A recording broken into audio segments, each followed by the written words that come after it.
With thousands of games made for Nintendo's GBA successor and very little pocket money to buy them all when you were young, it can be pretty easy to let the DS's vast library slip you by.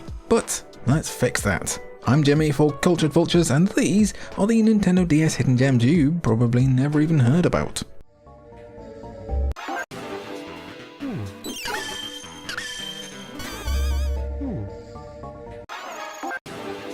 One of the first things you'll notice when starting Contact, developed by none other than Suda51's Grasshopper manufacture, is its art style. While the bottom screen uses a hand-drawn art style, the top screen features a professor inside a spaceship, all rendered in an art style very reminiscent to Shigesato Itoi's Mother series. Funny story, the resemblance was so uncanny that prior to the game's initial Japanese reveal, the promotional teasers posted online briefly sparked speculation that it was the long-anticipated Mother 3, which had been cancelled on N64 before being revived for the GBA. Contact may have no relation to Mother and Earthbound, but it's no less quirky. In fact, it's an even more bizarre experience in some ways. For starters, the professor frequently breaks the fourth wall to talk directly to the player and give instructions on guiding Terry, who is the game's protagonist and also a distinct, separate entity from the player themselves. Rather than a turn-based battle system, Contact features real-time combat in which Terry's actions happen mostly automatically, with the player only intervening to move the character, swap gear, and use skills. And instead of a traditional level-up system, Terry's stats directly improve as they're used, a la Final Fantasy II. As with Grasshopper's other output, Contact is a strange game, and while obviously not legendary, it is one of the DS's most unique RPGs, and you should give it a go.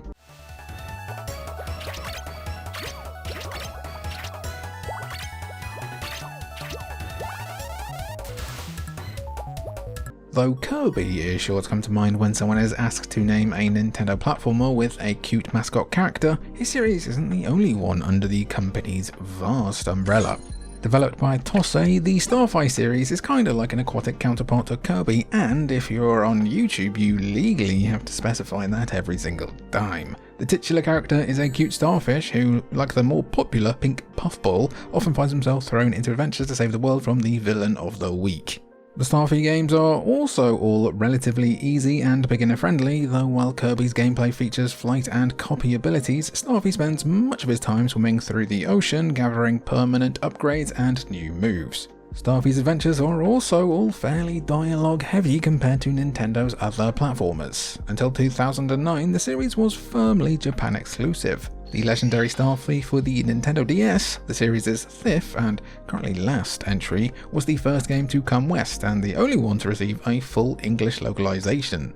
Though the legendary Starfy didn't innovate over previous entries really, it was and still is a solid platformer and a great alternative to Kirby for those seeking different art and gameplay styles. It's unlikely that Starfy will get a new game, but he certainly deserves one. To this day, the Starfish's last appearance was an assist trophy in Super Smash Bros. Ultimate, and he deserves a better end to his tale than that.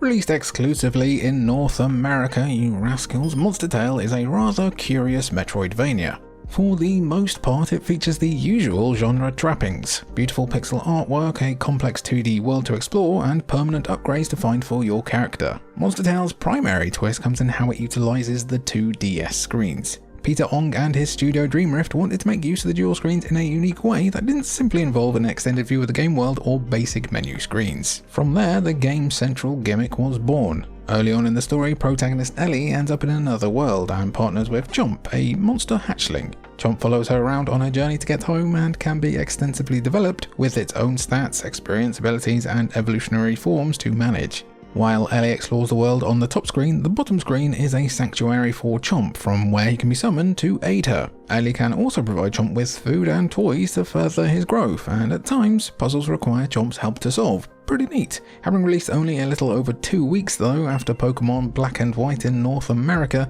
Monster Tale sadly remains mostly forgotten. Though has a small following online, efforts by publisher Majesco Entertainment have seemingly struggled to materialize to do anything else with this IP. Might be done and dusked. Well.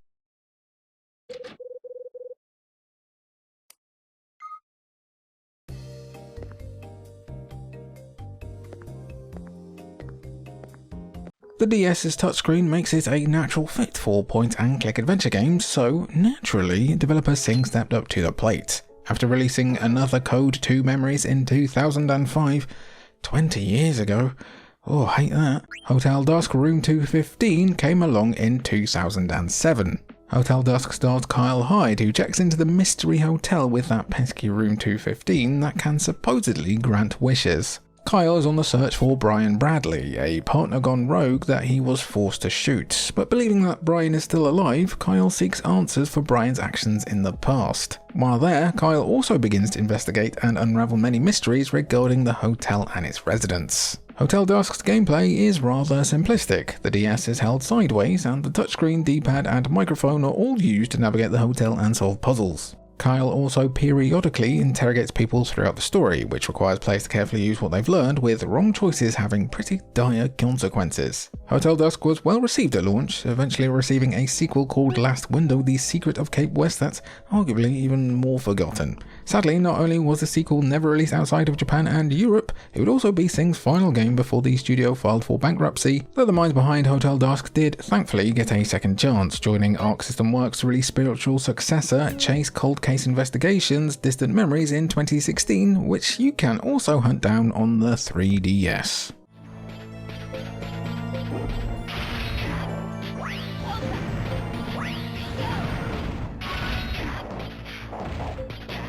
While developer CyberConnect 2 has built up a portfolio of licensed anime games and a few notable original IPs like Fuga Melodies of Steel, one of their more forgotten releases has to be Solitaire Robo Red the Hunter, itself a sequel of sorts to Tail Concerto on the PS1. Been a while since we referenced that. Released in 2011, Solitaire Robo is set in a world of floating islands populated by anthropomorphic animals.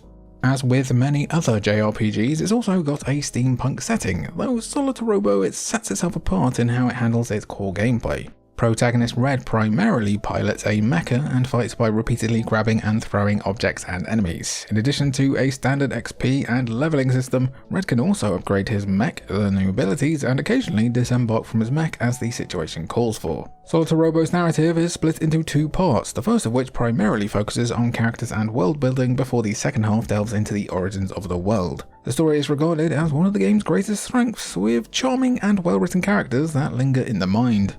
Though Solitaire Robo has fallen into obscurity, CyberConnect 2 hasn't forgotten about it, as the aforementioned Fuga games are all actually distant prequels set in the same universe. Given the positive reception of the Fuga series, CyberConnect 2 should absolutely consider a remaster of Solitaire Robo, or we will be a bit mad? A bit mad? Did that work? Probably not. Anyway, next game.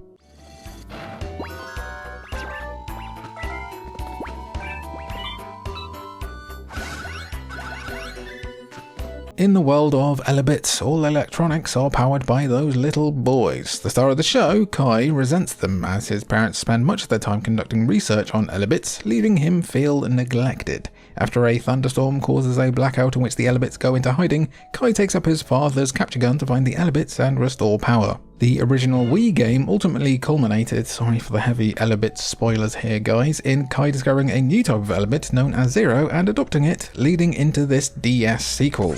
The adventures of Kai and Zero took a massive shift in direction, leaving behind the Wii original's simple first-person shooter route in favour of creating a puzzle-focused adventure game reminiscent of the Zelda series. The central mechanics of capturing Ello-bits remains, though they're now used to solve puzzles and power Zero's abilities. Though relatively simple and easy to play for younger audiences, Kai and Zero still manages to be a charming experience that greatly expanded on the simplistic Wii original. And hey, kudos to Konami for having tried something different instead of simply releasing the same thing again with better graphics, more content, and a big number 2 on the box. It's infinitely better than what they do 10 years later with Metal Gear Survive, and Ello-bits The Adventures of Kai and Zero is probably a lot better than you've heard, if you've heard anything about it then to begin with.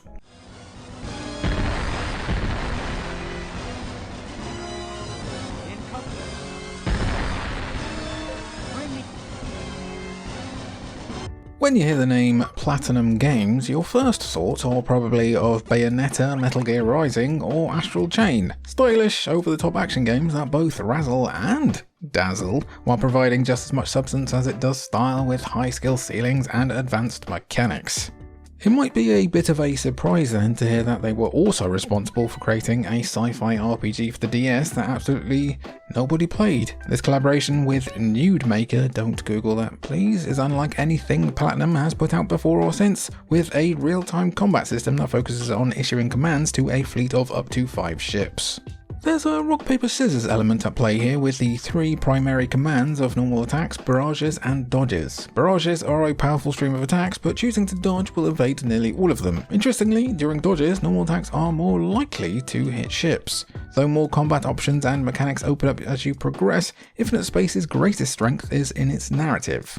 Set in the distant future, the game stars Yuri, a young man living on planet Ropesk who longs to see the stars. To that end, he hires Nia, a zero-G dog, which is essentially a mercenary, to help him escape his home planet, eventually leading him to a life of adventure and intrigue. Though at times clunky and unintuitive, Infinite Space more than makes up for it due to its sheer scope and ambition, especially for a DS title, and it doesn't drag on much either, though it is like 60 hours long, so yeah, that was just a pun segue. Next one.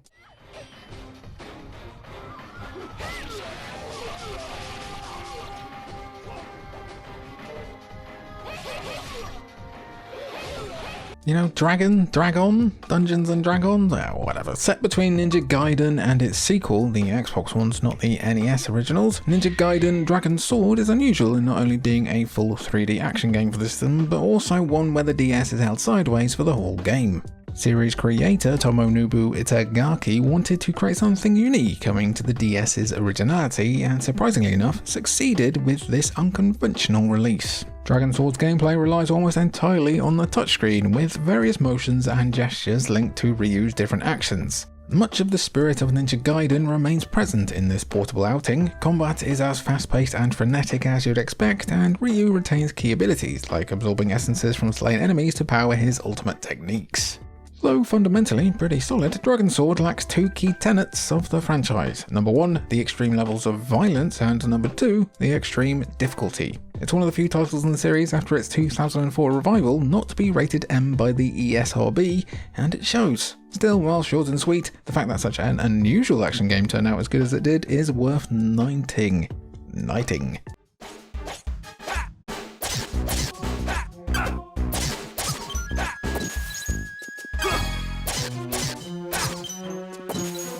There was a time when Konami still cared about releasing unique and creative new games, and few are more unique and creative than Boktai. Remember it? Well, Boktai was created by none other than Hideo Kojima himself.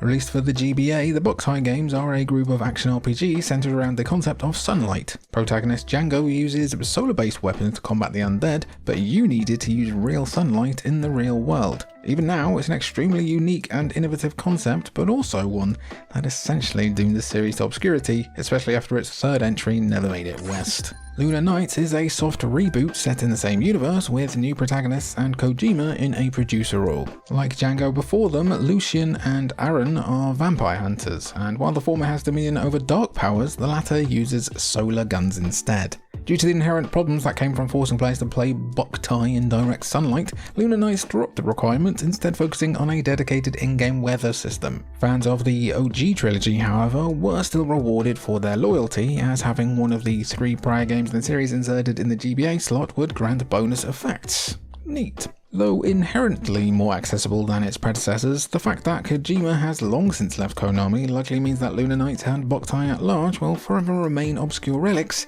even more so because the sun remains simply a concept in places like the UK. Hey, speaking of the sun...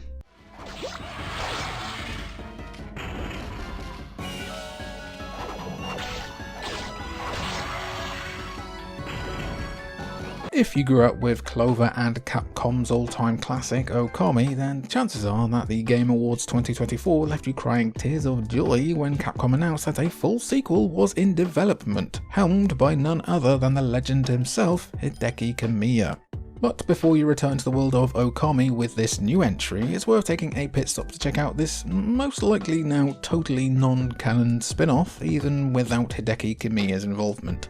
Don't tell them we said that. Set 9 months after the end of Okami then features a cast made up of children of the previous game's major characters. Among them is Chibi Terasu, Amaterasu's son and the star of this game. Like Okami before it, Okami Den is an action-adventure game that sees the players solving puzzles and beating down enemies. The Celestial Brush returns, now adapted as a perfect fit for the DS's touchscreen. To compensate for Chibi Terasu's youth and weaker powers compared to his mother, he spends most of the journey together with one of several different partners, each of which has their own set of ability to help navigate the environment and solve puzzles. Though quite well received, Okami Den didn't quite reach the same heights of its predecessor, owing to it just not having quite the same source. I didn't even know it existed until about 8 months ago, and yet it's still a solid little side attraction, one that will help tide you over into the sequel, assuming you can find a copy of this game in the wild, or slip and fall into a search engine. Oh no, you fell, oh dear. Afro gang, my juicy little jappers, we've done it again. I look a bit ginger today. By 7 wisps. I think it's because there's actual sunlight coming into the room for the first time in 9 years.